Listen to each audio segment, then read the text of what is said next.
ভাই আল্লাহর রাস্তায়, ভাই আল্লাহর রাস্তায় কিছু দিন, আমার আল্লাহর রাস্তায়, আল্লাহর রাস্তায় কিছু দিন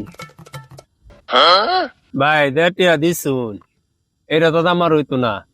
বারে থারা দিত না, কিছুদিন চলতালাম বলে চলার ব্যবস্থা করে দিন আমারে। গরিব একটা মানুষ, কথাটা তো ঠিকই কইছি। আচ্ছা, তুমি এই যে মোবাইলটা, এই যে মানি ব্যাগটা এটা রাখো, হ্যাঁ? আর যে পিস্তলটা আছে না, এটা রাখো। আমি যতক্ষণ মন্ত না আইছি ততক্ষণ তুমি তাইকো, আমি আইতেছি। মানুষটা কতই না ভালা, আমার কত কিছু দিয়ে গেছে। আল্লাহ তারা হায়াত বাড়াইয়া দেব। স্যার দেন স্যার, এই যে পিস্তলটা দেয়া, আমার মানি ব্যাগ মোবাইল সব রাখি দিছি। আই শালা বিজ্ঞান নামে সন্ত্রাসী জুড়া দিছস খাইতে তো আসলা, কমপক্ষে 1 বছর ব্যবস্থা করে দিছি। মতো খাইও।